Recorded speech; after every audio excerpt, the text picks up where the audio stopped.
And there we go. I mean, I will cut out that very slow arm movement back because people don't like to see that in podcasts. But we are back once again. So this is going to be... They're going to be several weeks apart, the conversations we've just recorded, because I'm going to split the other one into 2 parts, unless they're Patreon supporters. And then this one is going to be... The last one was more an introduction to you. And then this is more linking in with the idea of the hot takes kind of mini-series thoughts, kind of going slightly against the grain, or at least looking into why it is a certain viewpoint is considered by certain people and why that may not be all that it seems. And so a really good jumping off point for this is a very famous figure and someone who's pretty much in the news every day now. And that's Elon Musk. So it's someone that I think everyone knows about, you know, SpaceX and Tesla, and obviously recently Twitter, as well as got quite a mad personal life. And he was involved with PayPal in the kind of early stages as well. There's his plans for the underground in LA and all kinds of stuff. And he's a billionaire. And being a billionaire automatically condemn you is a kind of a question that is going to float around this conversation about Elon. But Matt's here again. He never actually left. He's still here from last time. It's round just been, 2. Yeah, we just had another pizza before recording. We've got our iced coffees because it's even later in the day. So Matt is someone who go listen to the other conversation to hear all about his life story. But you've always followed Elon Musk's career as long as I've known you, which obviously is only about a year. And so whenever we've spoken about Musk, I knew about him peripherally because of simulation theory and him being one of the individuals to bring that more to the forefront of people's thinking. And obviously Tesla, I always have been interested by electric cars and kind of wanted one, but I obviously can't afford it. But I've known a bit about him, and then obviously I think a lot of people's first real introduction to him was probably on Rogan. Yeah, probably. Where he smoked the blunt and got into a little bit of trouble. Yeah, and the stock price went down and then shot back up again. Yeah, that. So I think that he's an interesting figure because there's other billionaires, which we'll talk about as well, which are not as public facing in a lot of ways. I mean, we're also going to say whenever we talk about billionaires in this conversation, we are specifically omitting the oil barons of the Middle East and things like that, some of the Saudi families and things, because they have beyond billions, and it's just they don't tell people how much money they have, but they're oil barons. So not going to be talking about them. We're going to talk about the billionaires we kind of know about to a degree. But Elon Musk, Matt, what is it about him that has made you be interested by him as an individual and not, for example, Bill Gates or, I don't know, is Richard Branson a billionaire? Yeah. He owns an island, doesn't he? So I suppose so why Musk? Did the whole space thing as well, followed the same path. Yeah, maybe laid down the path for Musk, who knows? Yeah, so what was about Musk that intrigued you specifically more so than other billionaires or even other people of interest? The first thing that kind of intrigued me the most, like going back as far as I can think, was there was a news piece done, and I had no idea who the guy was, and this was just when he was launching Tesla, and I think they were showing off, I think it was the ABC showing off his first supercar, which was he spent $1 million on a supercar and they were showing it off, and he looked so out of place and so awkward. He had no hair, he was a suit too big for him.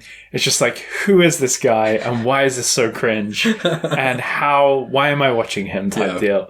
And so that sparked the curiosity, and again, he's out of place, he doesn't fit in, so and he's a little bit awkward. Yeah, to say the least. A little bit. Especially in those early years. So it just sparked a curiosity. It's like, what the hell? Who's this guy? And then, again, he's got a good story, good history. Makes him interesting, which I think is part of the draw. Yeah. And, he's a guy, really. Like, he spends his money on cars. The women he dates and his wives and his children and things like that. He's just kind of... It's weird because he's not an over-masculine man. But he's pursuing all the same things. And so a lot of his fans, you can idolize him a little bit. You can look towards him and say, okay, cool. If this guy can do it, surely the rest of we can. I'm not meaning to sound disparaging because I'm not. Everything he's done is absolutely amazing. And if you think of all billionaires, how many of them have personality? How many of them, even if the jokes are cringe, how many of them even bother to try and have jokes? And also the public facing, as you mentioned. Yeah. The guy has discourse with the community, and he can take a hit as well. Like, he's deliberately putting himself out there for people to have their opinions about him and just have his life on public display.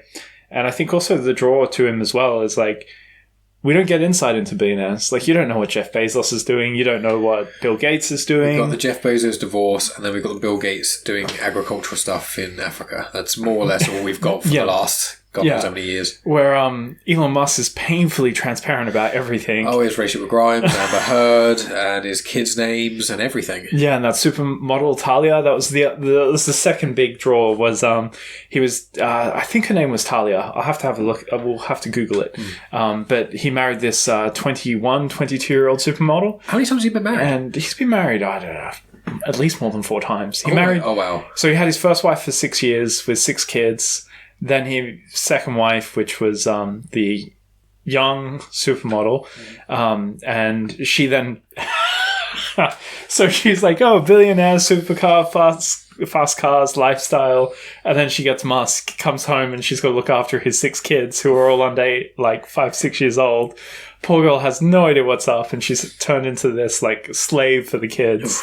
And again, it was another TV interview where they're going to interview Musk, and there was a cringe moment in there as well where they're like, oh, you enjoying the lifestyle? How'd you guys meet? Like, what do you think about your marriage? And her responses were not supportive of her situation. It was kind of like, oh, I got myself in hot water. I was 21. If anyone was to propose to me, of course I'm going to say yes.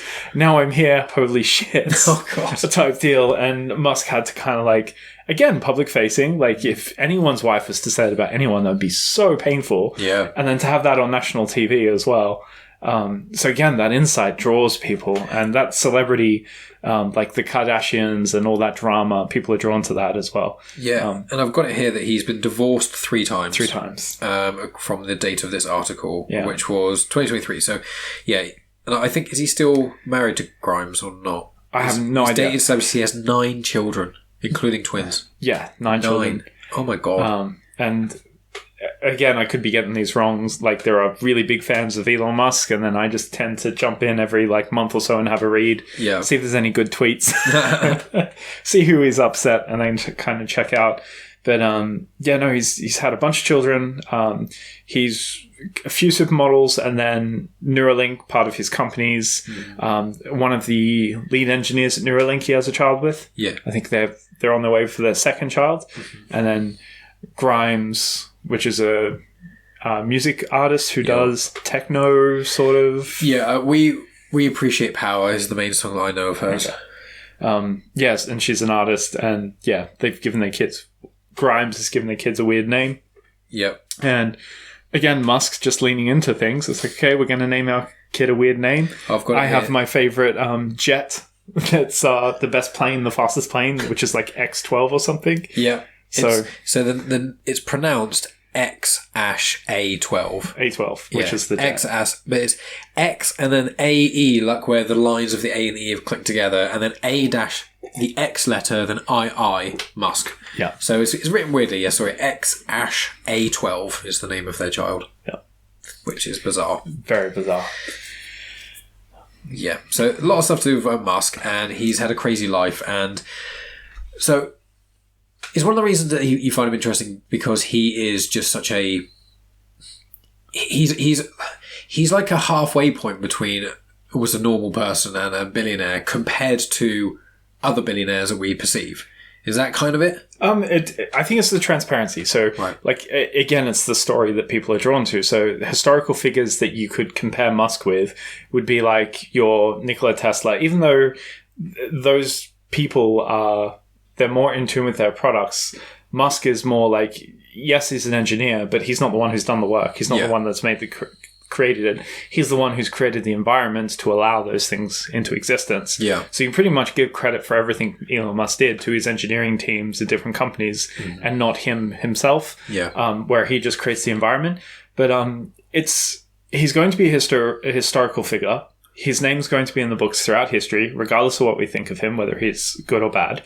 And and other historical figures, which every historical figure seems to have controversies as well. But you look at your Howard Hughes, your Einsteins, your Nikola Tesla, all of them have stories. Some of them end really well, some of them end really bad. Everyone's got positive and bad things. And when you get to the exceptions, which these people are all exceptions, they tend to have crazy lives and crazy things that happen to them. An example is, like, we all get told that Edison was the one who did all the inventions. He was an amazing person, but Edison was like just the businessman. The inventions weren't his, but he would apply for the patents, and so he got the credit. And so I quite like, back in school, we learned Edison invented the light bulb. He did all these other amazing things, electricity, the motor, and then Tesla really doesn't get mentioned. And then you learn about their feud, and I believe there's been a few movies made about them recently. But it got to a point where Edison was electrocuting dogs in public parks. I think it was actually in London, from memory. Oh, wow.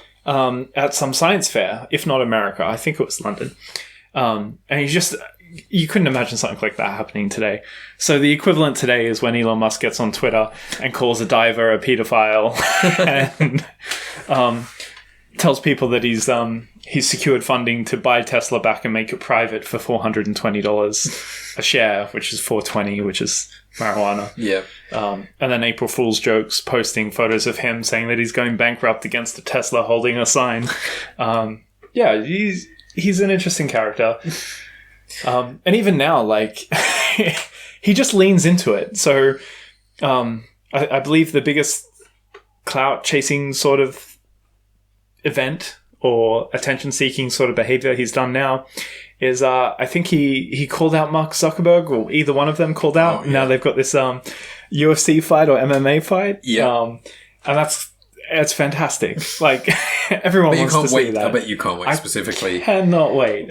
Would you pay for it to see it live, or, like, hypothetically? I'm very frugal, so I wouldn't. But yes, I would. Okay. That's amazing. Musk is like 6 foot. Mark Zuckerberg's a small fry in comparison. Elon Musk just has to sit on the guy, and that would be the fight over. Yeah. But Mark Zuckerberg's done MMA training and jiu-jitsu and stuff like that. Yeah. And it's quite cool because it's ridiculous and it shouldn't happen. And when in history has two billionaires duked it out? Like, I think the stories, I can't think of a single story. I imagine there's a few with, like, royals or, like, the old days of almost. Dueling, like, throw a glove in someone's face and then go do your paces and the whole crowd's watching. Because that's such a cultural norm, knowing that if you slap someone with a glove, an empty glove, it's a duel. But when have we ever seen that outside of movies? Surely it came from somewhere. Exactly. So back in the day, I imagine that people had more freedoms and they were able to kind of, like, have it out without, just have fun, engage with life a little bit, live a little. Why is it that you think Musk specifically has had so much negativity towards him? You know, obviously you said that he's transparent, he's public facing, which is an element of that. But what do you think it is that people grab onto with Musk when they are criticizing him? I think society has moved to a more moral posturing society. So everything has to be good. Wrong is wrong, and if you make a wrong act, then you're an evil person. Yeah. Rather than, like, if you are a person and you need to contend with evil people, you will have an evil act or two, in the sense of just good and bad, not evil. Yeah. So with that, a lot of his positions, so if you listen to him, he says a lot of his thinking is based on first principles, which is no consideration for morals. It's, this is the outcome we need it for a good, but we're not going to think about how we're going to get there. How do we get there with the least amount of considerations for anyone and anything? That sets the path, and then that is the direction to take, and then use your judgment in the moment to get there. And when you do that, you will make mistakes. And it creates situations where you do have philosophical debates, but the problem is you can't convey your reasoning for doing something that people think is outrageous when you're thinking outside of the box and competing in a race no one else is. Like, nobody else is trying to keep 3 companies that are worth billions of dollars each open, and you're the CEO. Yes, Twitter, SpaceX, and Tesla, isn't it? Yeah, which is insanity. Actually, he stepped down from SpaceX. He's got Gwen someone as the CEO there. Oh, okay. And she's done an amazing job apparently as well. And clearly, I mean, SpaceX is it's outpaced everything NASA's ever done historically just in the past 4 or 5 years, which is unbelievable. And with a lot of people, when they criticize Musk as well, I know that the criticism I hear quite a lot is that he's not even a intelligent person, he's just a businessman. And I think other people have said that he is an engineer. From what you've seen, because you've read a couple of his biographies and you've looked into this stuff a lot more than I certainly have. So with him, what are his actual credentials and why do you think they make him get perceived in a certain negative way? So he's not an expert on anything. Yeah. He doesn't have any credentials. Right. So he doesn't have an engineering degree. I think in his biography, he did a year or two of school and left. And he left to start a business. Yeah. And he did computer coding and stuff like that. And he had a couple of ventures that not many people know about. So vector imaging, where you can navigate through images. So Google Street View. Mm-hmm. So that technology Musk pretty much engineered from without a degree from his bedroom, and then sold that on white pages. So we used to have yellow pages books. You guys had them here in the UK. Yeah. So that was another venture of his. So these are his qualifications, are his experience. And he coded a text recognition system where it could recognize text and fonts and go from a digital image to a digital text that's searchable. And so basically he would then sell a service where he would grab archives or libraries or novels and then move them into the digital space. Mm-hmm. So basically created ebooks, the foundations for ebooks. And it's crazy to think that he's been able to do that. We associate that with companies that have utilized it better, but he was the one who started the work. Right. So I would accredit those engineering feats as his, and that he would be an expert in those things. But they're very niche and very basic, fundamental stuff. The reason he gets perceived as being silly, unknowledgeable, or sometimes he misquotes concepts and ideas, especially because most of the things that he's talking about is very technical. At a minimum, to understand, you'd need to have an engineering degree or a very intense interest in engineering to learn, to interpret what he's saying, to understand where he's going there. You might have to, he didn't mean that, he meant this, and then you kind of take it on board. But yeah, no, I would say he's not an expert of any. That's why he comes across silly. I think his value is that he will learn what he needs to learn to get the outcome he needs. So a good example of that would be the Raptor engines for SpaceX. Mm-hmm. So he had a whole engineering team dedicated to Raptor engines. They're scientists, they're engineers, they're not businessmen. They're not car manufacturers. They don't make multiple units. They don't have the principles or the experience to see solutions because it's not in their framing. Elon Musk gave them the targets hoping that they could see their way. Whoever was in charge of that clearly wasn't doing a good job. Musk then had to stop everything. He hasn't done work on rockets or engines because he's stepped down to move into the Twitter space and everything else. But then he's got a problem. He needs to step in. He doesn't have the education. He doesn't know the calculations, the mathematics, or anything like that. But he can get people to communicate to him what the problems are, and then he can see solutions, and he'll be willing to seek out the knowledge for himself or through the people to solve those solutions. So he's not afraid to look like an idiot. Mm-hmm. And so if you're not afraid, then you're more inclined to behave like an idiot. And in that instance, they weren't able to manufacture enough engines to keep testing Starship and have the development move, and the engines would put a hold on everything else. Mm-hmm. And so they basically needed to turn it into turning over engines daily. And just to put it in perspective, the main spaceships that they used traditionally, the shuttles, they had maybe 6 or 7 engines. Starship on the base part has 32 engines. Right. And NASA, they're making engines for $200-300 million each. Mm-hmm. SpaceX are getting the cost down to about $200,000 each. And I think it's even less than that now. So the ability to do that, you just kind of take your hat off, holy shit. Yeah. And I think people don't understand that framing. And so you get experts who have spent their life and all they know is engineering, and they go, oh, he misquoted this principle. You get experts in coding. They're like, oh, he's talking about these coding errors that are known by the industry, but he's not spoken about it in the way that he's knowledgeable about it, but he's spoken about it in the way that it identifies the problem and the solution. Mm-hmm. And so people are just overly critical without seeing the goal or the purpose. Right, I see. And then when he's trying to implement those problem-solving abilities. A good example of when he got in hot water was COVID restrictions in California. Yeah. I believe they were shutting down all manufacturing, and he kept his site open. Mm-hmm. He tested everyone. So he used the state's rationale of protection, safe environment, everyone needs to be tested, everyone needs to be isolated. He went to his employees and said, hey, we're going to test, we're going to isolate. If you're working, you have to isolate. It's up to you, it's your choice. Mm-hmm. We're setting it up and we want to keep it open and we want to keep paying you. And I'm not sure what the employment laws are in the US, but it wouldn't surprise me that if those people weren't working, they wouldn't have got paid and they would have been on government benefits. Mm-hmm. And I think everyone would agree that the US government benefits and welfare scheme's not too great. I hear a lot of negative stuff about that. I'm sure Elon Musk would be paying you substantially more for working at Tesla than the government welfare would be. Yeah, exactly. So then the question is, like, again, that moral position everyone takes is like, you're putting everyone's life at risk. Mm-hmm. You're putting them at risk of COVID.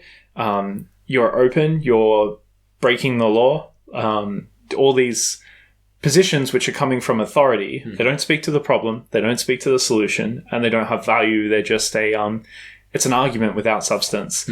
Mm-hmm. Where I think if at the time when they were disagreeing with him, they could have gone through and requested that and actually made comments about like how, if there was an issue with the way he was running the factory, if he was putting people at risk, they should articulate how and why, because Musk is dealing with things on that level, but the rest of the world's not. When you read a 250-word article, you're not interested in that. You're just like, oh, what a prick. Which is fair. Yeah. And I would be resentful too if I was a worker and all the other companies are closed and this one company is open. That's a bit unfair. Yeah, well, that's the thing I was going to say about is it's interesting with Musk because he seems to, partly because he's a billionaire and partly because of his name and what he's done for so many companies, he gets away with a lot of stuff. And I think the issue is a lot of people find it that when you then say, oh, Musk is doing it, but he's doing it for a great reason or something, then it's that kind of issue where it's like, well, if he can do it, then other people will find reasoning to do it. And eventually someone's going to do it and they're going to screw up. And then the counter to that is, but Musk is probably not going to be the one to do that. And I understand that kind of concept. And obviously I'm not in a position of power to make the decision of whether or not I'd let Musk. But, it's a real hard one because, as you say, like, people like Steve Jobs, as an example, he is a visionary. Apple existed before him, but he was really the driving force, how Apple came to its resurgence and things. And he pushed a lot of things, and he was apparently an awful man to work for. He was apparently really just like, he was rude. He would force people to work ridiculously long hours. He was just a horrible person, but he had such a vision that him doing these horrible things to these people and causing this upset drove a company forward and essentially sped up the technological revolution of smartphones because of the iPhone and things. Obviously, the handhelds existed a little bit before that, but iPhones were really the driving force of skipping them over probably a few years or so. And that's marketing again, because you're getting people to buy into your story to then give you extra. Yeah. So you're getting more out of your whatever you're paying them. So, exactly. And you are, like, if someone's working a 50-hour week or a 60-hour week, over time that compounds and suddenly you're 2-3 years ahead of where you would have been had no one done any overtime. And if you're getting that for free, why not? And this is where the market kind of dictates where it goes based on the value. So if you value the story and the thing you're pursuing, you're going to do it for a cheaper rate. Mm-hmm. Versus if you're in a job you hate, you're going to want more money to put up with it, and you're not going to want to work those extra hours. But if there's value in it, you'll do it. Mm-hmm. And I think that's another good. Well, whether it's good or not is debatable. Mm-hmm. But I think that's another thing that Musk kind of deploys in all his companies. It's like, we have this culture. Yeah. We are not going to complain. We're here to fix things. We're pursuing a goal, and you need to be part of that. Yeah, we're not just a standard 9 to 5. If we say you need to work for the next 2 days to stay in the office, you have to be able to commit to that. And it's like, I personally don't agree with that. However, I don't know if they do this. So this is certain elements of this are somewhat conjecture. But like, if I went into a job and they said once a month we will expect you to work late, work on a weekend or whatever like that, I'd be annoyed about it. But if I agree to it, I can know that's going on in my life. If I start working and then just months go by, nothing happens, then suddenly it's the next 2 months you don't have a life. Yeah. And the even if it's not overtly said, it's that kind of thing of, if you don't, you're not going to stay. And that's the decision you make there and then. Well, that's it. And it's like, if they're open and honest, which again, I don't know if they are or if they were at the time, it's like, okay, if I get that decision, I'm okay with it. But if it's not, that's the issue. And even like, even though I'm not okay with that morality speaking, if you are hungry enough for the money, then agree it's kind of being taken advantage of. But if you are hungry enough for the money and you're like, I just desperately need X amount that Musk is offering, so I'm going to have to do this. Or if you want the promotion in a year or the recognition, or you want any reason you want that. Yeah. You've just got to gripe with another colleague and you want to outwork them. Yeah, and it's like, I don't disagree with being upset and annoyed by that, but if you don't want to work there, you can change your job. And it's like, I know that's not the solution of it. Don't work in places that suck. Let's allow for, harassment in the workplace because you could just work somewhere else. I'm not talking about that, but like overworking is a really hard one because there are just some jobs, like we even find in our work, just insurance stuff, not with claims but with policies. If you have 100 policies that all happen to renew at the start of the tax year on April 1st, and you have 120 clients, no amount of you being a good worker would mean that in that narrow time frame, you can get everything done as 9 to 5. It's just not possible. Yeah. So in situations like that, where you're kind of expected to work late because, in certain situations it's more busy, fine. I understand the kind of unspoken rule in a way of the workplace. So I kind of bridge it to, it is, if it's volunteered, then yes. But it doesn't seem volunteered when the company asks for it. Yeah. So it has to be a precedent built into it, which is what it is in Tesla and SpaceX. It's like, hey, we're striving for this. If you take this job, it's not a normal job. Yeah. So you can have families while working here. I'm not going to judge you on it, but the commitment is the job. Yeah. The family second. And people obviously disagree and have problems with that. 100%. But I think that comes down to is like, is it morally wrong? And then do you think we should restrict that it being morally wrong and prevent people from the opportunity of doing that for the people who want to pursue those things? Yes. And so it's like the cost. In those situations, what is the likelihood that it's going to be taken advantage of, where employees are going to lose? And what is the market advantage where people have volunteered into that space? And if it's forced or it leads to that negative, then that's obviously unacceptable. But I think people should have the choice, and if they want to invest that time, because there's other things more important than money. Like if you're a big geek or nerd when it comes to whichever term it is on rocket engines, and you want to put your name on a rocket engine, you want to be part of that, then you're this close to like a breakthrough. Yeah. I just can't think about anything else. I go home, I can't watch TV, I just want to figure this out. Or better yet, you don't have the breakthrough, but a colleague of yours does, and you can be there to help them. Yeah. You get them their bloody coffee, feed them their lunch, do their admin work to free up their time, knowing that together you guys will both put your name on something and you'll make history. Yeah. And sure enough, almost every one of Elon Musk's endeavors, when they are successful, they are going to be historic sort of landmarks when it comes to society moving forward. Yeah. And that's another thing too. I think another reason he's so prominent, society's kind of come to a standstill from like the 60s. Right. Like banks still use old computer technology's kind of been a slow crawl up. The biggest development has been Steve Jobs with microprocessors, which is now in phones and laptops. But other than that, nothing's really changed. Like, I think the internet in the 90s, I think 60s, 90s, I think from the 90s definitely has not really been... If you even think about insurance technology, some of them are using technology from the 90s. Some of the insurers, I think... I won't say the name just in case, but there's an insurer that I heard about, which was, I think I spoke to someone, it was a year or two ago, and they were still using a certain system, and on that system it was black screen, green writing. Yeah. That was like 2022, I'm talking about that being the case of a very prominent English insurer. And you'll laugh at me, but I prefer those systems to the ones we use, because in those old systems, there's one way of doing things, no other way. Yeah. So there's no mistakes, everything is perfect all the time, and... the frustration comes from its usability, because you want varied, because people like to do things different ways. Yeah. But the system doesn't allow you. Or things like added detail. Yeah, where having these vast systems, you're overcomplicating an existing technology, because it's the same technology, and you're creating more variability, it's the choice paradox, where you have 100 choices, you can't make a choice. Analysis paralysis, thank you. Where if you've got 2 choices, you're just like, yeah, okay, cool, my norm. Yeah, it's easy. You've only got a 50% chance of failing, whereas if you've got 100, it's like, I've got a 1 in 100 chance of doing the right choice. Yeah. So technology-wise, we haven't grown or developed since the industrial boom. Like, we have copper lines in the ground for communication. Even now, we're still utilizing those copper lines that were laid however long. So they've since been replaced however many years. They're still copper lines. Were they is that for telephones, or is that for... For everything. So even the fiber optic lines, yes, they're running the main lines as fiber optics, but then the main lines go back into the copper phone lines to then get your internet, and they just change the port. That's what line rental is, isn't it? It's connecting to the phone network, essentially. Yeah, exactly. So we are still bridging off old technology because we are so behind on developing, and we've not made any developments.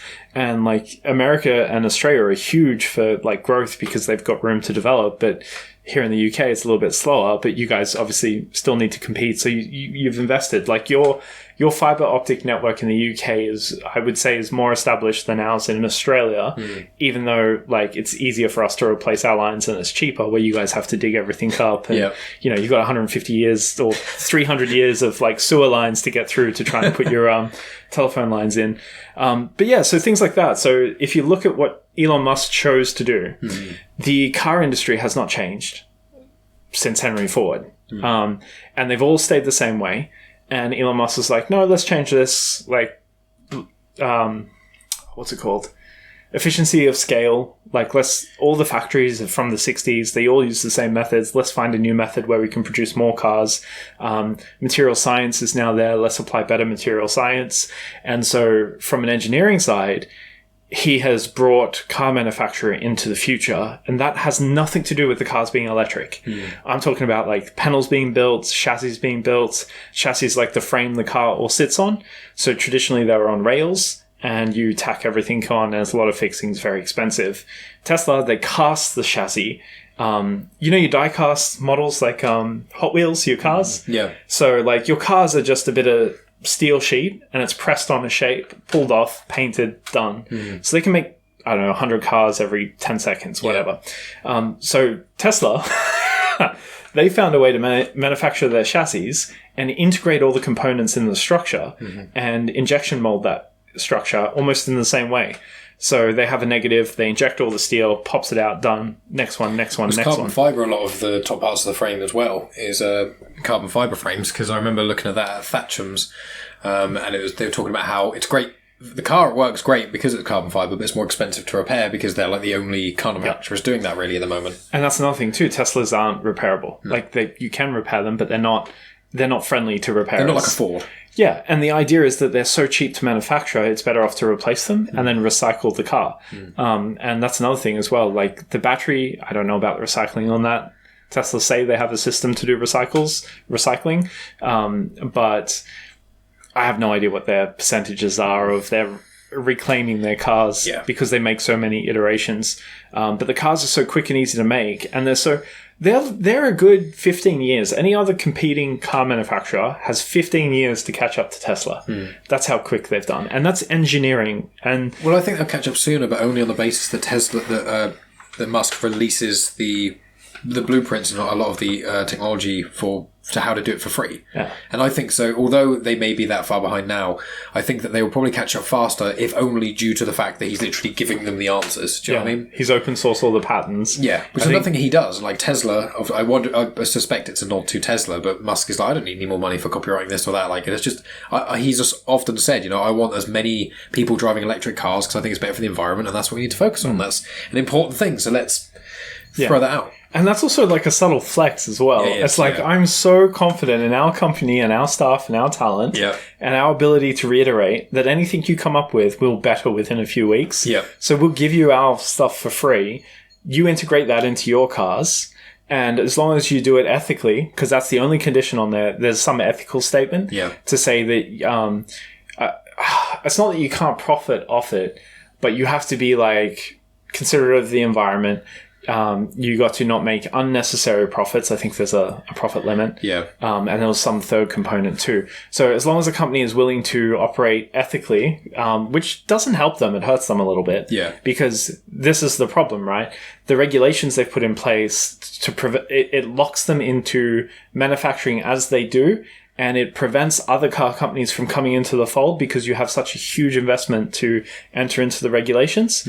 Tesla paid that up front, went through all the grind, and now that they've exceeded, they're like, we don't agree with the system, so let's lead by example, open up all our patents.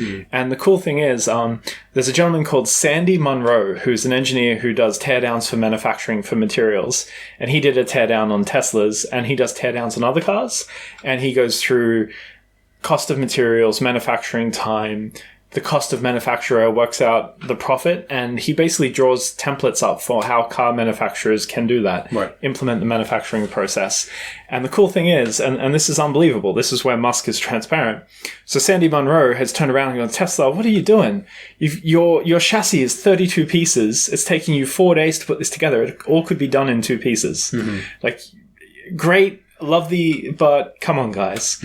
I've been asking for a car manufacturer to do this for the past 20 years. The only person to ever do it was Ford, and then they kicked Sandy off the team. And he's like, I would like to see Tesla do that. I think it was like 6-7 months later. That feedback, which is just a little YouTube video on YouTube, maybe 10,000 views, then gets to Elon Musk, and he gives instructions to the engineers to sit down and say, hey, listen to this guy who's been in the industry for 30 years. Do this. And then sure enough, they start doing it. And so it's quite cool to see the developments. No other company is that transparent. No other company can make those developments that quick. And that's where my hat kind of comes off to the guys. Like, holy shit, well done. And he's not the one doing the work, but he's creating the environment to allow people to do the work, which is quite cool. So then there's the next 2 parts of Musk, which I think are the 2 biggest probably moments in his life, I think, excluding when he first made his sort of vast fortune and whatnot. I think these 2 moments are the big tells, I think, the way that the people know most about Musk, and that is his Rogan, we'll call it the Rogan interview, but he's done a few since, but then the Rogan appearance, and then Twitter. You know, Twitter is the thing where Rogan appearance was everyone who listens to podcasts and a lot of fringe people and some people in the mainstream, you know, that kind of thing, found out about him with the Twitter buyout. Everyone knew him. Just it was like overnight. It was like anyone who maybe didn't know who Musk was at least had heard the name. So with the Rogan interviews, obviously he did that thing where he smoked the cannabis on camera and stuff and whatever. And that was a little thing, and that's been like memed. You know, there's loads of posters of Musk, you know, holding it and the smoke behind him, and it all being like space and kind of crazy stuff. It's epic. So do you think the Rogan thing? Do you think that has hurt or helped him at all before we get into sort of Twitter and how that's impacted his perception? I think it's helped him. I think all the publicity, whether you deem it to be negative, justified, or positive, all of it's helped him. Like, it's awareness. Like, if you disagree with Musk, then he's everywhere. He's going to keep making achievements. He's not going away. He's going to be that thorn in your side you don't like, and you'll have disagreements. He will be the conversation piece. And that marketing, like, that's the result. And so, and again, he's always like running towards things, never away. So those cringe interviews with his wife at the time, or when he's picking up his car, where you're just like, this is wrong. This is so wrong. And him smoking his joint on Joe Rogan's podcast, it's a flex. It's like, hey, I'm a billionaire. I own these companies. The regulations and the way society is, he disagrees with. He's making a protest. And it's just like, yeah, I'm going to smoke a blunt on national TV. Give it here. And leaning into it. And obviously, the people with the problems with him smoking, the controversy of it all, it has nothing to do with him. It's your ideology. Where do you fall on drugs and marijuana? It has nothing to do with Musk. It's what's your drug policy? Do you condone it? It's the moral outrage that it triggers, whether you agree or disagree. Well, that's the thing is I saw an article about it, and it was something like someone at Tesla had been fired, I think, or disciplined heavily for testing positive for cannabis.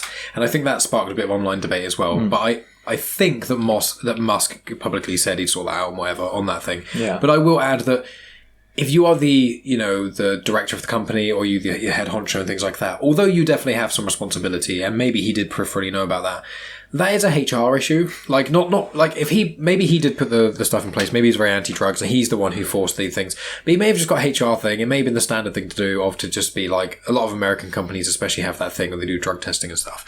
And it's like, did he actively make the decision to put drug testing in? And if so, did he just be like, yeah, let's do it. It's better we don't want people coming in if they've had a heavy night on drugs, if they're doing engineering stuff. Or did he really delve deep into thinking cannabis is wrong and all these other, like, he is still a human being and a person. And although I feel like I respect him, but I don't think I necessarily like him. That's fine. Yeah. That's not that if I met him in person, I think I'd maybe got on with him okay. But I think that if I spent a week with Musk and you were just with him all the time and seeing exactly how he does stuff, I think it would just be, because of his striving for greatness, I feel like a lot of that would become grating, and you'd be like, you're not a very good human being if you look at people, but for the collective human race, you are good. So it's that weird disconnect of like the driving force not being the best person. Yeah, so I whether I agree with that or not, I might not agree with that, but even that characterization I think is absolutely fine. It's like, if Musk is such a horrible person, you're not saying he's a horrible person, but like calling a guy a pedophile who's trying to help rescue those kids swimming in a cave, you can get into that and investigate it, but like he's still making a public statement to the world with 100 and something million followers that are all seeing him call someone a pedophile. Yeah. That I would consider that an abuse of power where he's doing bad. If Musk is a monster, which in instances he could behave that way, I think in his first wife's essay about their marriage, she mentioned some offhanded comments he made on their wedding night. Okay. Just kind of like reasserting himself in the relationship, like kind of putting her in her place type deal, that's her side of the story. If there is a monster out there and he's a billionaire and he has a lot of money, I think we should judge him on his ethics and his morals. But then you also have to weigh them up with his good. What other billionaires have had the impacts he's had with the changes to society he's had, with the changes in regulation? Like, he's burnt off and killed so much like historical stuff that we don't need. Like, he set fire to the car industry. Like, all the regulations have had to be uplifted and overturned. He's changed laws to make them more available to people so that he's getting freedoms back instead of the, I suppose, restrictions that are getting put place. The regulations, he supports regulations, he's asking for them to be put in, but he's asking them to create the same environment he creates for his engineers, but to do it for companies. Because if you've got companies that are manufacturing things, that's a good thing, because then we have more stuff we can enjoy. I'm sure we'd all love to have a Tesla instead of like an old 500-pound shitbox or I would love that. Something like that. That'd be sweet. But if he's doing so much good, then like, do we give him leniency? That's not to say it's correct. Yeah. And also, if he's taking on all these stresses, I can't imagine his life's enjoyable at all. No. Running 3 companies, having to deal with the media. Well, he said on Rogan that he's just got this thing in his head. He's just always got like loads of thoughts going all at once, and he can't just chill. He has to be doing stuff to get them out. So it's almost like maybe he's just been cursed with the kind of mind that can do that. And it's like, what do you do? Yeah. Do you continue doing like living that life and doing what you think will be better for humanity? And so when you need the relief and you're going out and you're like, you may overcorrect. Like yeah, exactly. And maybe that's the cost. That's the balance type thing. And that's another thing too. We get to do that with privacy. Yeah. He doesn't. And on top of that, he never chooses to do it in private. He does everything publicly. Yeah, which is again against his own character. It makes him look worse by doing so. Yeah, but then he's also getting the publicity from that. And household name. Crazy. And then the Twitter purchase as well is absolutely amazing. Yeah, so the Twitter stuff has been, I think, one of the most controversial parts of recent history. That's when a lot of people started turning against Musk a lot more. I think a lot of them were like, why do they need to buy Twitter? It was the first question. It's just a power thing for him. And the other thing was about him getting loads of accounts that were previously banned unbanned, as well as just tweeting out a bit of nonsense. And there was also a thing where he had an account that seemingly was his child's account, that he was on Twitter pretending to be his kid, apparently. So there's lots of weird little things. We don't need to get into all of those because it will be here forever. But there's lots of aspects as to why Musk, I think, is perceived as negative from the Twitter buyout. And what is your kind of take on A, why he bought Twitter, at least in your mind, and B, why people perceive him in such a negative way from it? So he leans into when shit hits the fan, he leans into it. He's like, yeah, cool, we got this. Yeah. And he's willing to risk a lot on that lean in, the initial lean in. I can't remember what triggered him to buy Twitter. I think it was an offhanded comment, possibly. So it was like the Trump thing when Obama was like, you'll never be president, and that really put a fire under his belly to make sure he was president. It was like, uh-oh. Yeah, boss move. Yeah. So I can't remember what initiated the offer to buy Twitter. I think maybe it was to set fire to Twitter. So Twitter had a lot of financing issues. They were on the track to go bankrupt. They couldn't save themselves. They had misfiled their followers. So they had basically put a false evaluation on Twitter, which means all the board members, their ownership and their shares in Twitter were inflated.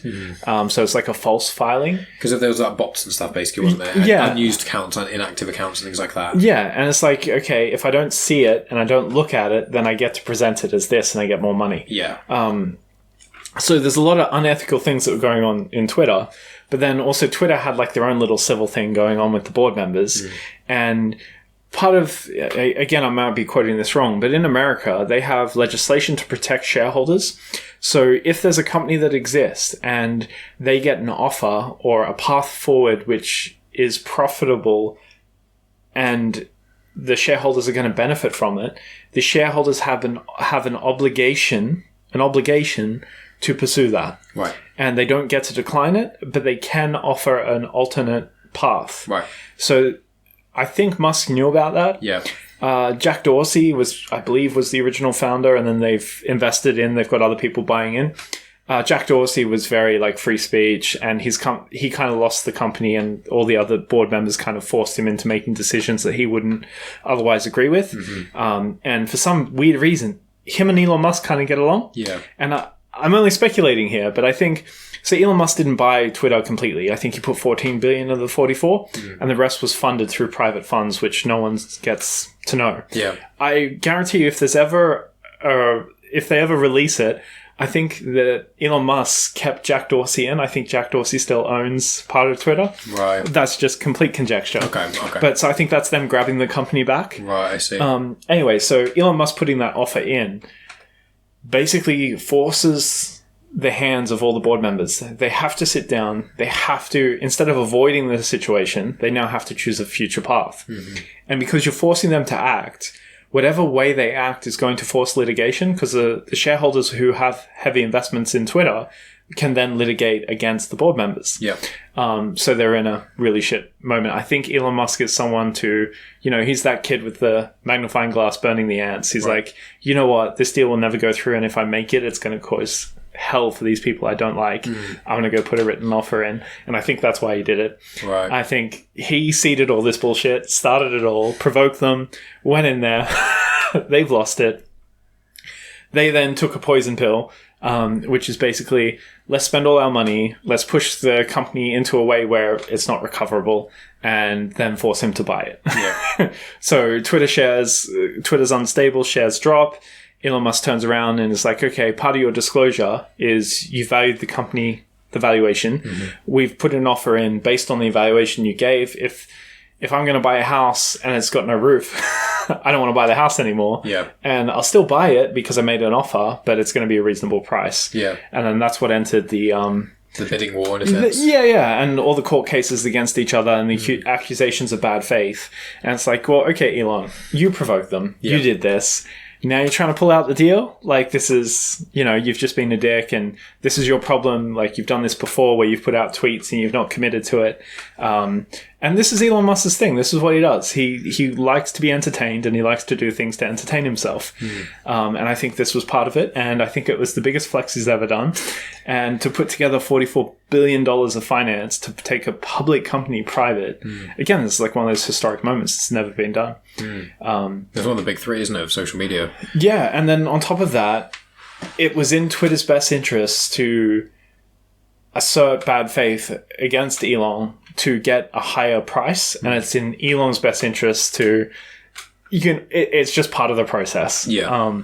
And then him buying a free speech platform, the idea of whether it's free speech is debatable, because the restrictions, the banned accounts, all the Twitter files that came out, without going into like conspiracy world, there's a lot of conjecture about how to interpret that versus the reporter who put it together. And now Elon Musk has come in. He's overhauled the entire company. He fired 75% of the people. And the reason that was is they couldn't afford to keep the staff on. Yeah. Twitter, I think, had 4 or 5 months to live.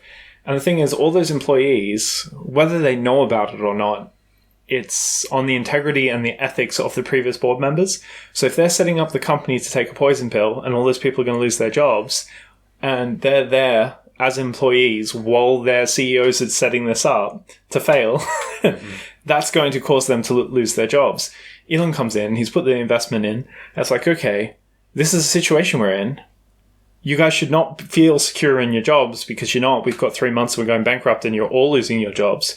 Or I can fire 75% of you. I have to take responsibility for the situation we have now, fix it. So it's not great. And then what is a measured response for that as well? Will you preserve your character in the public? And I think he turned around and said, in America, they don't get good benefits.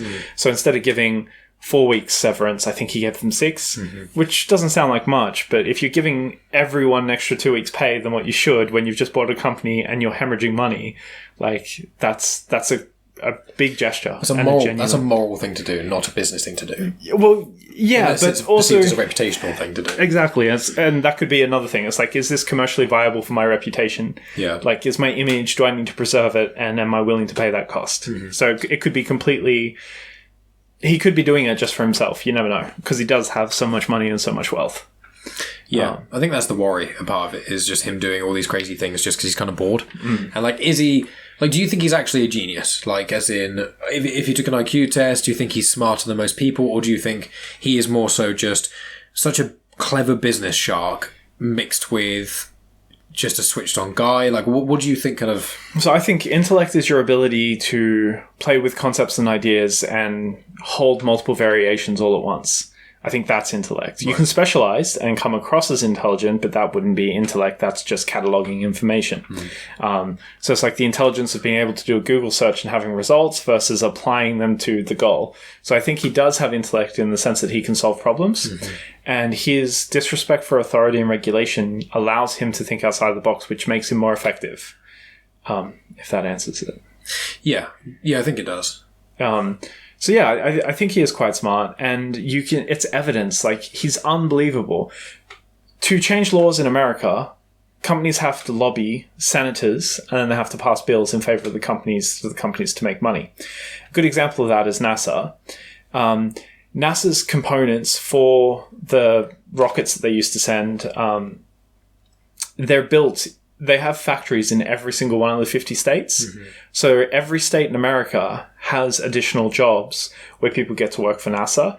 And then NASA pays the Boeing and Lockheed, who are manufacturing it, they pay taxes in those states to those, and so those states benefit from them.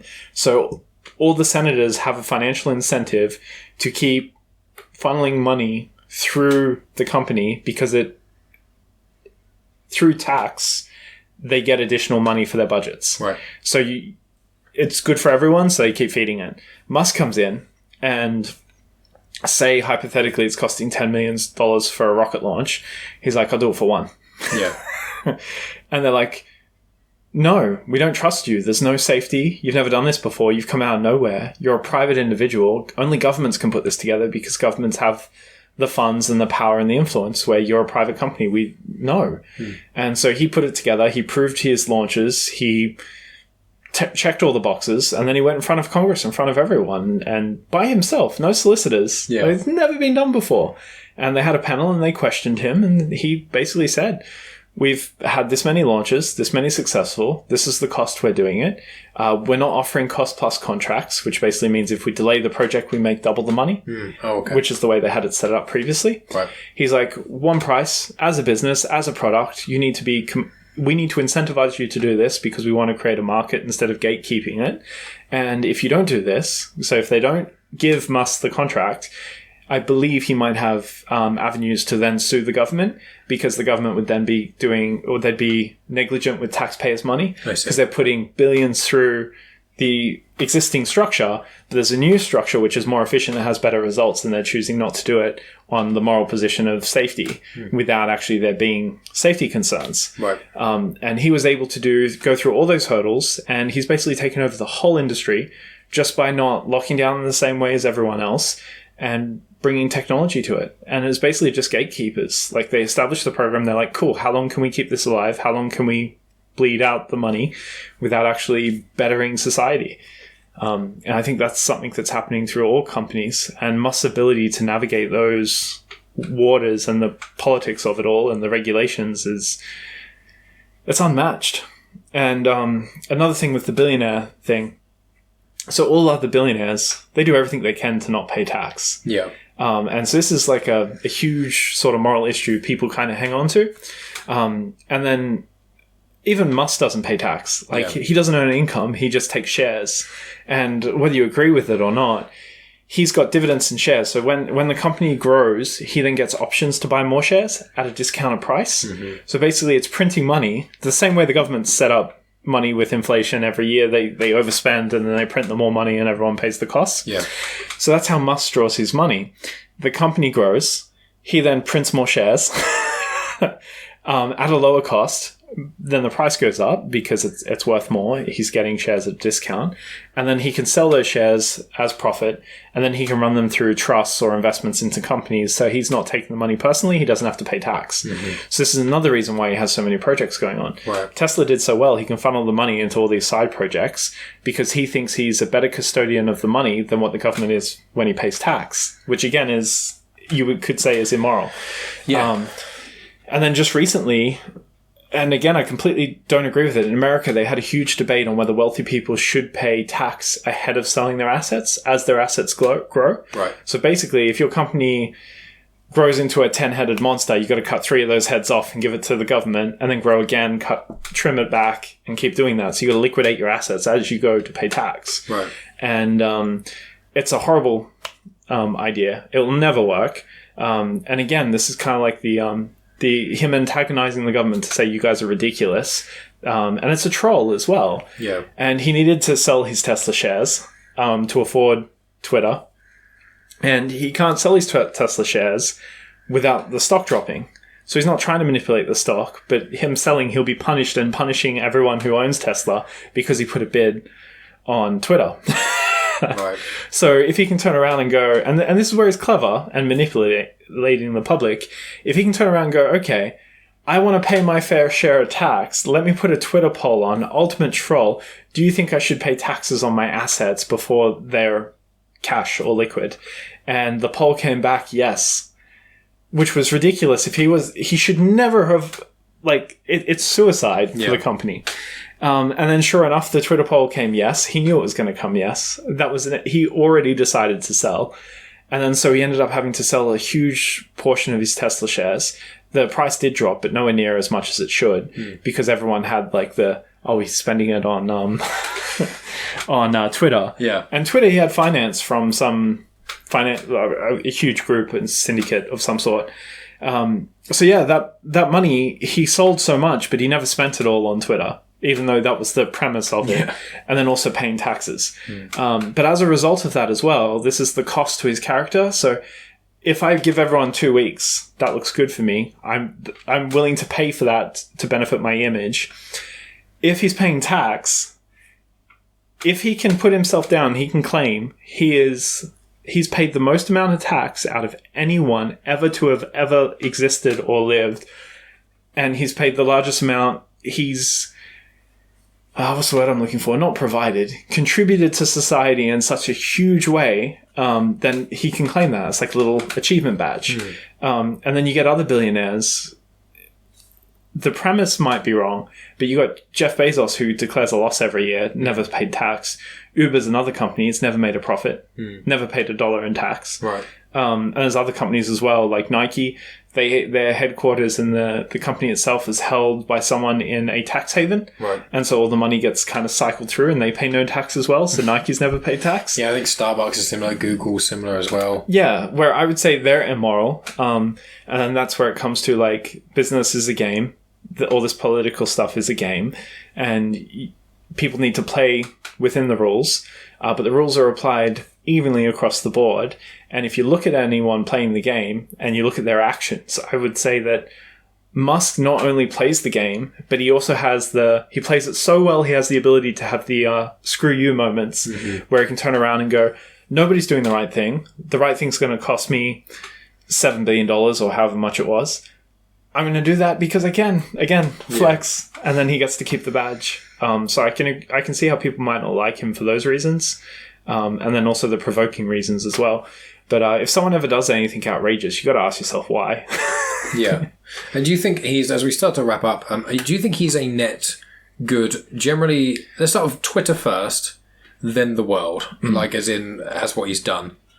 how would you measure Twitter's success prior to him? Well, do you think that him being involved with Twitter, because there's been some rocky patches that have gone through, there's been some server issues, there's the mass firings, and then he had to rehire people because I think he overestimated. I say it's him and the board of directors as well. Like, he doesn't make every decision himself, even if he has controlling power. There's still other people involved to some degree. But if we said it was all him, like, him doing the mass firings and having to rehire people, and there being server issues and Twitter Blue and all these sort of other things, like, people don't perceive Twitter as a business, obviously, because it's a social media platform, and there's only a very small handful of social media platforms people actually regularly use. So when he tries to implement more features which would be more beneficial for the business but less beneficial for the free user, do you think that is better or worse in your view for, like, the usage of Twitter, like, of what he's been doing and what he's starting to do with it? So the survey issues. To clarify, neither of us are business specialists. Yeah. This is all theoretical, just thinking of what he would. So the interruptions in service and the drop in quality of what Twitter is, so where the engagement doesn't meet the previous expectations that you would continue to have, that's a cost. Yeah. So has that cost netted a better platform and a better good, like a better product? And has that increased people's experiences? So it's like, okay, what metrics could you govern Twitter by to kind of figure out the answer to that question? It's like, so Twitter's biggest criticisms before was having hateful content on there. They've had to ban people. They've had to ban speech. They've been criticized prior to Musk's involvement about allowing some accounts on and having different standards across different countries. And it was very kind of all over the place and a mess. But the service was there. Twitter was what it was, and you got to enjoy it. Musk has come in. The way Twitter was set up, it had nowhere to go. My understanding is the infrastructure behind it, the coding, the software, how diverse all the responsibilities were, and people's ability to manipulate the system well, not manipulate, that's the wrong word, change, edit, and develop the system to increase things. It wasn't put together, it wasn't friendly. Yeah. It would take years to make changes. So I think the cost of the interruptions and the reiterations that have happened, which has frustrated people and caused friction, I think in the next year or two we'll find out. I don't think it's a question like that can get answered right now. Yeah. They do, I believe they use video content on Twitter now where previously you couldn't. Right. They've opened up as a streaming platform. Tucker Carlson has a show on there. It got like 80 to 90 million views in his first episode. Okay. It's just kind of like Twitter is falling apart. While it's falling apart in that transition, it's doing things like that. Like it's a bit of both. And it's impossible to know. And I think the only people know would be the people inside Twitter and the investors, even the advertising. So I think the biggest thing is when Musk bought Twitter, all the advertisers pulled out. So he lost billions. Yeah. Like I think they were saying they're getting $2 billion in advertising revenue, all taken away from him immediately. Yeah. And so that's probably the biggest indicator that it was going to fail. But since then, somehow he's turned it around, and his operating costs versus his advertising, he's bringing all the advertisers back. And the only people that aren't on there, again, it's an ideological based position where it's just like, we just don't like you, so we're not going to advertise on you. It's not a problem with the platform. Yeah. And I think another example of that is like Elon Musk had a BBC interview recently, and the BBC gentleman's like, oh yeah, I use Twitter. And Elon just asked him, in your experience, do you see more hateful content on there or less since I've taken over? And he kind of walked into it. He's like, oh, there's definitely more hateful content on there. And Elon Musk was like, can you give me an example? Yeah. And he just fell apart. He's like, I remember that. Yeah. The guy was not fully prepared for going down that line of inquiry. Yeah. And so because there's no discourse on where it's at, and the research isn't there, and the articles and media sort of coverage is limited to 300 words, there's nothing really substantive there. It's just opinion, pointing fingers. It's in a transitionary phase, and we're just going to see if Twitter's going to crumble and fall away, or if it's going to, be working again, even be stronger than it was. And the thing is, there's that Threads app that's coming out that people are talking about. I mean, before, when Twitter was first bought out by Elon, everyone freaked out. There was Hive and it was Hive and I'm kicking myself. There's a band name which has the same Gives it like an O or something. There's an O in it. That's going to drive me up the wall. I can see the band in my mind. I think Trump came out with a Twitter app as well. It's like Telegraph or something, or Tello. I have no idea. There's a few that kind of started up. Yeah. But that was around the election and censoring, and they said, Yes. we'll have free speech platforms. And off that sort of narrative, that's where Rumble came from and a few others. Well, I think Hive as well. Hive died. I didn't get on Hive. I was like, I'm not going to get onto any new social media platform until it's been around for a decent amount of time. Before I'm not going to just jump on it. It's too much effort. But that came and died. And then the new one's Thread. But Thread is made by Meta. Which is amazing. So it's made by Facebook and Instagram. So if they actually do that, that means they're the only social media website apart from arguably TikTok and pseudo Reddit. Yeah. Like, realistically. Yeah, and Twitter. Well, yeah. But so talk about Zuckerberg seizing an opportunity. Well, yeah. Musk has bought in Twitter, negative publicity. He's lost all his marketing revenue. He's then fired 75% of his staff. His website servers had issues, I think, for 2 days. I think he's had 2 or 3 outages for a couple of hours. Yeah. But there was one day or night that it was down for a considerable amount of time. The subscription service that he keeps, like, just kind of... Let's just keep throwing shit at the wall and see what sticks. Yeah. Like, suddenly, and then purging people's followers as well. Yeah. It's like, oh, we're just going to delete any accounts. I think recently he came out with another one where it was like, oh, any accounts that have not been used for 5 years will be automatically deleted. And so people are like, why would you do that? And then another gentleman turned around and said, oh, my dad's account's on there. He's dead. I go back and I read his tweets. Please keep it up. We have a backup anyway. We understand why you're doing it, but please. Anyway, these are all things which are like, why are you doing this? You're going to destroy the company. But he's got a purpose. So the previous valuation on Twitter was on false numbers because of the bots and bad accounts. Yeah. If he purges that and he can do it successfully, then he can make real money off the followers he has. And the previous valuation for Twitter, I remember looking it up and working it out, it was $124 per user. That's how much your Twitter account was worth to the stock market. Wow. And then after Elon came over, it was like $60. So, but yeah, so Threads. Twitter's had all this negative press. Media's kind of spun him through the washing machine, spat him out, and it's kind of died down to this neutral thing. And now Elon Musk and Zuckerberg have this like beef. They're going to have this fight, which is going to be epic.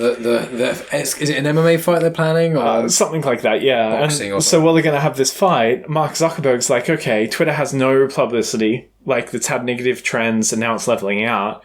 Well, it's leveling out and they're I wouldn't say they're in a weak position, but they're just in a neutral position. And I imagine that Musk is probably busy with other things. This is where Threads is going to come out and they're going to try and capitalize on that and see if they can take over. And if they can, well, like, good on them. I think Musk would say the same thing. And also, it's a good thing that Musk has someone to contend with. Yeah. Because it will keep him in line and it will also make him more competitive. And we all get the benefits from it because we end up with a social media site that we can kind of have fun with. One's going to be better than the other. You know? Eventually, I just hope. Also, the other social media site I couldn't find was Mastodon. Oh, okay. Mastodon. Never heard of it. Well, it's a metal band, Mastodon. But there was 2 O's in it. That's why I thought it would begin with an O. But yeah, that was one of the ones that came up and then wasn't very user friendly and then just kind of fell in on itself. But yeah, it's funny. You basically got 2 little weirdo billionaires going to fight each other, and one of them's launching basically a Twitter copycat. And my only concern really is that with Threads, what's going to happen is it's going to cause more of a echo chamber for political ideologies, because I generally find that more people on the left are against Twitter, so more people on the left are joining Threads, and then the more people on the right are thinking Musk is going to make the Twitter more about free speech, and obviously a lot of people's accounts who are banned, they were more generally right-leaning. That was a lot of the commonality between them, even though Twitter a lot of the time didn't want to specifically say that. But it's a weird one, because if that happens and it's successful, I just can't see Threads beating Twitter. I feel it's more what's going to happen is a big chunk of people, there's probably going to be like a pool of like 60% of users on both are going to use both. And then you're going to have the remaining 40% of each are only going to use Twitter or Threads.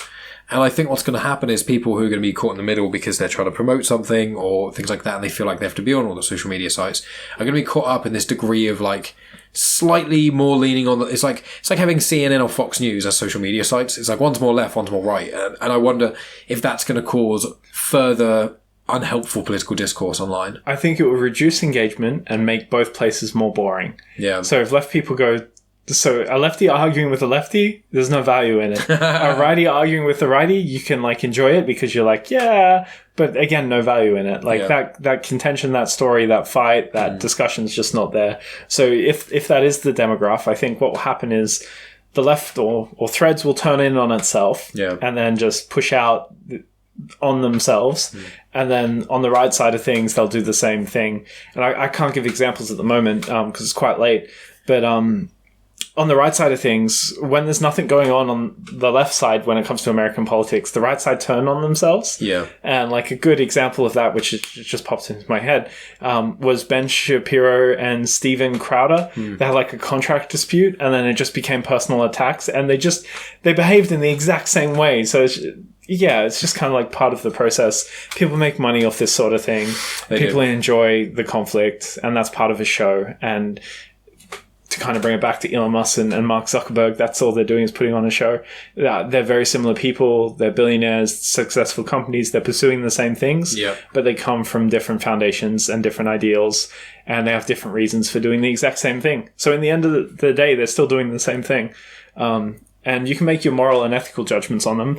Like Elon Musk has done a lot, and I suppose you could say, I don't know if you could say he's mistreated anyone. He's adversely affected people in negative ways. Yeah. And then Zuckerberg's done the same thing. Then neither of them are like, as far as we know, as of recording this, neither of them are like overtly abusive individuals. Like neither of them have sexually or physically assaulted or abused people to our knowledge.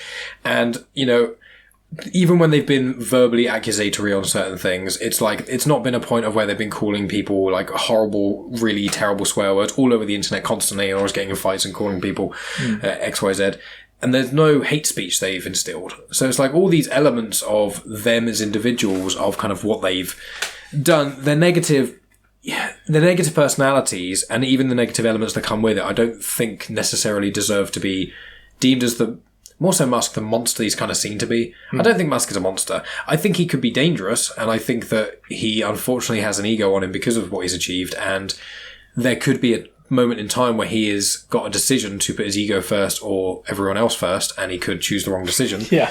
And I wouldn't put it past him for him to cause something major from that. I don't think he would, because I would like to think that he would stay on the right path, in air quotes, but he's a person. I don't think he's lost a fight either, if that makes sense. Like everything he's committed to, he's seen through to the end and he loses battles, on top. But seems to win the wars. Exactly, yeah. So, and he does come across as bright, so I imagine that he picks his battles and he's going to win and lose, but in the end, he's got a game plan where he's going to come on top. And the whole net good, net benefit, like I think everyone can say Tesla is amazing. Yeah. And there's some good things that happen as well. So like his provoking sort of attitude on Twitter back in Australia, one of the South Australian politicians. Oh, I think I know what this is. Yeah. Battery thing. Yeah, turned around. Tell the story, And the electricity grid's going out. There's blackouts. People haven't got power. It's like, what are we, a third world country? Like, come on, let's get our shit together. They don't have the money for the infrastructure because the budget's not there and it's a 10-year plan. And Elon Musk turns around and, like, again, a problem solver. He's like, mate, you guys are a bunch of wankers, more or less. Like, you know, how about this? $100 million, I'll save your problem. I'll do it in 100 days. If I can't do it, you can have it for free. Mm-hmm. And, like, no politician has the authority to commit $100 million to a project on a whim, on a bet. Yeah. And somehow this South Australian politician or whoever managed to get the finances together and the approvals in place and said, yeah, we take you up on that offer. Mm-hmm. And so out of nowhere, like, again, this is just the thought he's had. He's never done a commercial battery before, but I'm sure he's done work and he's got the people. Like, he would not make that offer unless he could, do it. Anyway, he ended up putting that battery in. He did it within 100 days, gave it to him for $100 million. So they paid him $100 million for it. And then that's been in place there for, I don't know, close to 10 years now.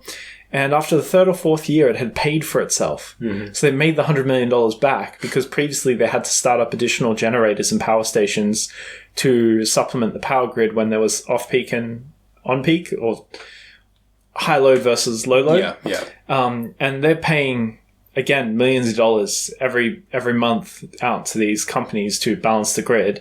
And now the battery does it all automatically. And then that's also the concept of solar city is everyone has battery packs on their house. All the solar power goes into the battery pack. As people use the load, if the load needs to go somewhere, everyone's house then feeds that load, and then you eliminate the need for power stations. Yeah. And so just by networking it, he's done that. But yeah, the South Australian government, it's a profit machine now. They make money off it, and that money can be spent on other things, which is a net good. And so I would like to see him flex a bit more in ways like that, even though it upsets people because it kind of breaks the norm. It's a net good, I think. Yeah, and I think what he's been doing for Tesla is, with SpaceX, I'm not sold. I'm unsure because of how valuable space travel is actually to humans, and in a way of the amount of time I think it's going to take for us to be able to travel in a way that you can in Star Wars or Star Trek sci-fi. I think the amount of time it's going to take to actually get to another planet and to be able to make it livable. I know they've spoken about terraforming Mars, but that's going to be maybe even a century-old project. They say decades. It's going to take longer than that to actually be able to have full colonies of people actually living on Mars, and there's still a lot that can go wrong. But even talking about like going to other planets and being able to conquer the universe or whatever, the amount of time it's going to take before us to get to that technology is so far ahead, in my view, compared to there's still so many issues to sort out on Earth. But then with him, he's the driving force. Is it like one dude giving a bit of energy to this one company? Yeah. It's going to go do that. And they obviously do other stuff like you told me about the satellites and things. And there's other things they do. And also a lot of stuff with rocket engineering ends up bleeding into everything else. Yeah. It was like the biggest movement in history are always during war, because that's when militaries get the most freedom and budget. That's when their research and development projects want the most cutting edge medical technology and war technology and even resource, producing or obtaining technology. All of those things get hyper focused on during wartime, and it sucks because lots of people die at war, but that's when you get the biggest leaps in things. And it's with Musk is he kind of creates that pressure in a way. Yeah, and the regulations in place to protect and gatekeep the industry, like if you have knowledge and insights which is going to help and benefit humankind, you can't utilize them. They're useless because you haven't got the environment or the capital to set it up. Yeah. It would be nice to have governments do that, and that's what grants are for. Yeah. But it takes too long, so it doesn't turn over at the same rate as generations, because you have one person who'll live for 60 years. His 60 years of effort, if the government can't respond and give him the funding within a couple of years, his whole lifetime has just not made any progress. Yeah. Where Elon Musk operates outside the rules, he's not restricted by it, which allows him to progress more. The whole space tourist thing, I think it will happen. I think it'll happen in the next 5 years, which is crazy to say. What, as in people taking trips to space to take a look around? Yeah, so people go on cruise ships and they'll take their family out, and it'll cost them £5,000, £6,000 for a week. And if they do a 2-week, it's a £10,000 trip. So it's a considerable amount of money. I think the average wage here is like $32,000, $35,000. I might be wrong. So that's 30% of your yearly income to go on a cruise ship. Yeah. But if, again, we do these things because they bring us joy. It's like men buying cars, fast cars. If you could go like plane rides, joy rides, skydiving, people want to go skydiving. I've done skydiving. It's incredible, and it is expensive. Yeah, so there's an inclination to go do that, a sense of adventure and excitement. And I think it's commercially viable, and he's said this multiple times, Elon. For the price that he can build the Starship once it's functional, tickets should be about $200,000 per launch. And you could get it cheaper depending on the seats. So when he gets that, you could go spend 3 or 4 days in space. If not, go do a lap, circle the moon, watch the Earth from a distance, and then come back and land. And that could be your holiday. Yeah. And it's probably not going to be fun. It'll be like a roller coaster ride, and then you're floating and you're nauseous and sick, and your head's all swollen because the blood's gone to your head because you've got no gravity, and you'll be nauseous. Piss is going everywhere because you haven't sprayed down the wee little tube thing properly. Exactly. You're going to suffer like crazy. Sleeping, I've heard, is quite hard to do. Yeah, and then someone's not going to use the toilet properly, and you're going to have floating pieces of like poo and wee. 100 people like inhaling other people's like bodily fluids. That's so grim. And then, like, dinner time, could you imagine? Like, oh, yeah, and having kids around. Like, exactly. Kids are messy enough with gravity. Yeah. But yeah, and people will still do it. And $200,000, which would be, I don't know, about 100 and what are we at now? With us, the exchange rate is not the best. I think it's about 160k. I think. Yeah. So for 160k, you could have a once in a life experience. You could be one of the first people to go do such a trip. Like, no one's ever done that. Like, whoever the moon landing, people who've been to the moon have done something similar, but they didn't have the views, the space, or the experience. Yeah. And they would have been terrified the entire time. Where Musk will have that done and dusted. And the government are putting so much faith in this that they've picked up and given Musk money because they want him to make a first responding rocket. So basically, if there's a war breaks out and they need to get men across the other side of the world, they want to be able to put the tanks, the jeeps, and the Marines on SpaceX Starship, send it up in the atmosphere, and have it drop, like come out, say, somewhere else in 30 minutes. And they've got a fast reaction strike force. Which is part of Trump's Space Force. Space Force. Yeah. Which is like every sci-fi kid's wet dreams to be like a space commando. You've got, what's that? Movie with the bugs. Starship Troopers. Troopers. What a film! What a film! So yeah, it'd be absolutely brilliant to be able to do that sort of thing. But yeah, the engineering on that side of stuff is absolutely amazing. The work he's done is pretty cool, and I am a huge fan of his. Yeah, I can tell by your intrigue. But you are open about your criticisms of him and him not being he's not a perfect guy, and he's not done clever business or personal choices that have all been perfect. But what he has done is definitely moved the needle, has changed history, and you believe that's for net good. And I think it probably is. I think most of the negative stuff that he's done, mass firings on Twitter and things like that, if Twitter was going to be a bomb anyway, he's actually saved people. It's that idea of, if a car's going to crash and you get in the car when it's about to crash, but you save a quarter of the people in there. Yeah. Is that better than you just leaving the car and it crashing and killing everyone? Like, if that is obviously the way it was. Yeah. And that's another thing too. So his autopilot, the cars sync with the main servers, so they keep all the data. Because there was some controversy about that for a while, wasn't there? So when they get sued, they then use the data as a defense. Yeah. And so if the driver's negligent deliberately, then it's their fault. Yeah. And so that's why they've won most of them. And Teslas, they have the highest safety rating of all cars. When they went to do the safety test, the hydraulic machine that crushes the car, the hydraulic machine broke. So they broke the safety equipment that was supposed to test the cars to failure, which is kind of, again, a little flex. Funny. Yeah. But you were also talking earlier about Elon Musk's failures. And I forgot to mention that in his biography, it talks about how, like, when the PayPal and X.com acquisitions happened, he had a position on the board or voting rights. And then basically the board met without him, and then they kind of pushed him out. Yeah. And so he lost a lot of his company. So he's definitely lost battles. It's just we've not been privy to them because they've been inside. Not the public eye as much. Yeah. It's kind of pre his step into the spotlight. Yeah. And then him risking it all as well is like the PayPal was 120 or 160 million. And he basically split that 50 and 50 in SpaceX and Tesla in 2008 when they had the huge crisis over there. And he was very lucky for either one of those companies to survive. But no, he's done well. Yeah. Yeah. He's definitely a person of note. And, it might come out in the future that he's a completely abusive, horrible, terrible monster person, and then maybe we'd revisit this conversation. But as far as we know at this time, it seems to me like he does get a lot of the hate is because he's a billionaire, less so, or like because he says stupid things online. And it's like, if you recorded everything I've ever said and you put that online, there would be moments where people think I'm a dick. And it's just, and I'm not trying to do excuses for when people like Trump have said overtly misogynistic things. It's not an excuse of everyone's kind of a dick sometimes, so you can get away with saying horrible things. But it's just, as you say, I think he is, through ego, in a lot of ways, he is still trying to do good for the world as a whole. Generally, he loses sight sometimes. I'm not too sure about Twitter. I think that's been probably one of his first major missteps, at least from my perception. But I'm not a business person. Yeah. I'm just like, if Twitter was going to fail, let it burn. I don't, know.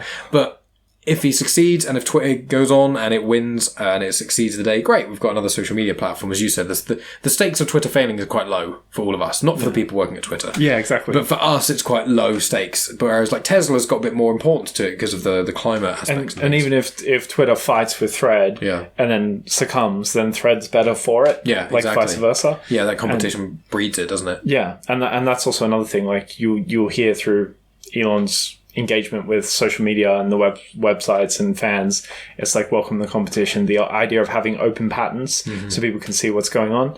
It's like come compete with me, play this game, like, Yeah. let's do this. And to me, that comes across as like an act of good faith to say like, hey, come on, I'm trying to provoke you to kind of get up, fight the fight. If you disagree with me, come do it better than me. Like, let's do this. Doing the opposite of Edison, doing more of a Tesla. Yeah. Well, speaking of that, we'll let you. People may have tuned into your the episode prior with yourself, or maybe the prior 2 episodes because we're going to split them. But you have a new company, a new Etsy store, is still a company, but you're selling stuff on Etsy, called Bust Builders. Yes. Who are head and shoulders above the rest.